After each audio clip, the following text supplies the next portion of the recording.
Hey, it's Dave from the Camera Store, and this is the brand new Sony 28-70 f2 lens.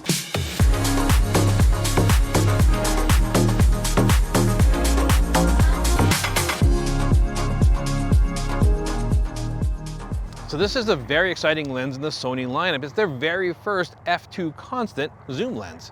Now it is a 28-70, so it's that great versatile practical range. Now I actually find this sort of range kind of boring to a degree. However, it's a lens I find on my camera almost all the time if I'm using a zoom. Now this is a G Master lens, so it's the best that Sony has to offer. But who's this lens for? What's it all about, and what can we expect from it? When you first get your hands on this lens, it does look big.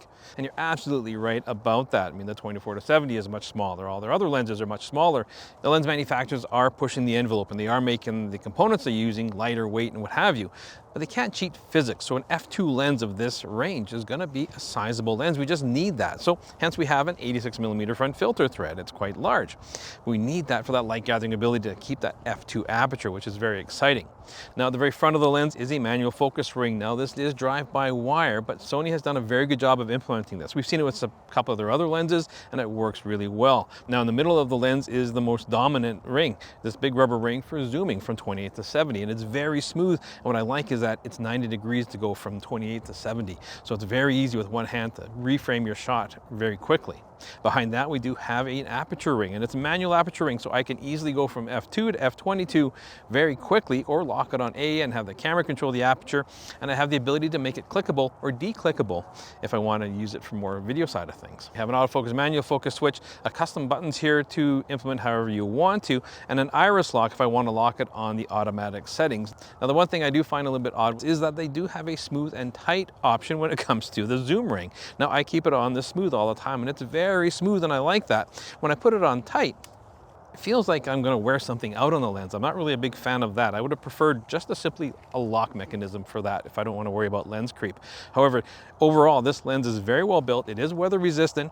This is a G Master lens. I mean, this is the best that Sony can put together, and it really shows in the full design and the functionality of this lens. So I do really like the build quality of this lens. Sony's done a really good job with that. And when we turn our attention to the inside and the autofocus side of things, we have 4 XD linear autofocus motors, which really drive all the elements here very quickly. Take a look at these min-max shots that we've been doing here, and you can see how quickly this lens snaps to focus. Now beyond that, those linear autofocus motors really help when it comes to video. They have a really nice smooth transition. They're virtually silent, no problems there. And this lens does work with the Sony's focus breathing system. So when you are pulling focus and racking in for that dramatic effect, that focus breathing is very well corrected. So we got great build quality, we have super fast autofocus, but let's talk about the big one, the image quality. This is what everybody wants to know about this lens. Now, when we had a briefing on this lens, they of course showed us MTF charts that were just unbelievably good. Now for me, it's more the real world examples that I can take a look at that really give you an idea of how good a lens is. And I'm smiling because this is a fantastic lens when it comes to how sharp this is. Now that's due to this lens design. I mean, there's 20 elements packed into this lens here. 3 of them are extreme spherical elements to control all kinds of distortion. We have extra dispersion lenses on there. Everything's nano-coated. In fact, there's fluorine coating on the front to prevent ghosting and flaring. Everything is packed into this lens to try and give you the utmost image quality. And if you take a look at our wall test here, it doesn't disappoint at all. Now, it's in the corners where a good lens becomes a great lens, and this lens doesn't disappoint there at all. Right up to the corners, we're getting very, very good sharpness. This lens just performs so well optically. Now the other key feature to this lens that you're paying for is that f2 aperture. Now we do have 11-bladed circular aperture, and we are getting really pleasing bokeh. I mean, the shots just sort of pop off the screen. It's fantastic in what they've been able to do with this lens. Now when I do get a lens, I try and torture test it. I put it in situations where it's going to really bring out any imperfections that this lens has. If you take a look at these series of samples I've been shooting with this lens for a while, you'll see that it just performs so well. The sun stars are great on this lens. The ghosting and flaring is so well controlled, but overall the sharpness is there, and the overall look of this lens is fantastic. I mean, I have really no complaints about what this lens is able to perform optically for me.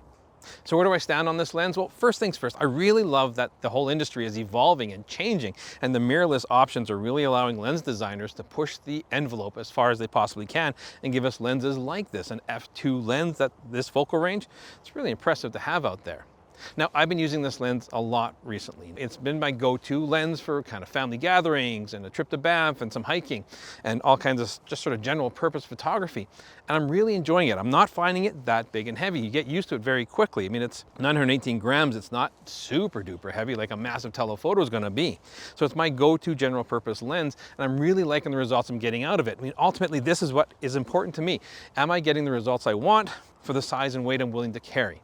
And that's where this lens gets a little bit confusing, actually, because if you're looking in the Sony lineup and 28 to 70 is your focal range of choice, Sony themselves have a ton of great options out there. There is a 20 to 70 f4, there's a 24 to 70 2.8 version 2, which is itself a fantastic lens, and a 24 to 105 if you need more reach. That's an f4. It's also a very good lens, and that's not even talking about the third-party options. Tamron and Sigma both put out some fantastic options. Now, for me, the big competitor with this lens is what we're filming on right now, the 24 to 70 2.8 version 2 from Sony. You get a little bit wider angle, and those 4mm really count, but you sacrifice just a little bit of light gathering. And with modern day optics, is that big a deal? And also the difference between shooting a portrait at 70 with f2 versus 2.8, the background blur isn't that much more dramatic. But that lens is 25% smaller and lighter. So these are factors you have to play back and forth. But if you are looking for the ultimate 28 to 70 f2 lens from Sony, this is it. Now, I of course want to know what you guys think of this brand new offering, and a first from Sony, a constant aperture f2 zoom. That's very, very cool. Is this something that's going to find its way into your kit anytime soon? Or does the size and weight kind of throw you off a little bit on that? You're going to stick with the 24 to 70 2.8 version 2. Make sure you leave comments down below. Follow us both on Instagram. Hit that notification bell, like and subscribe. It's been Dave from the Camera Store. We'll catch you again soon.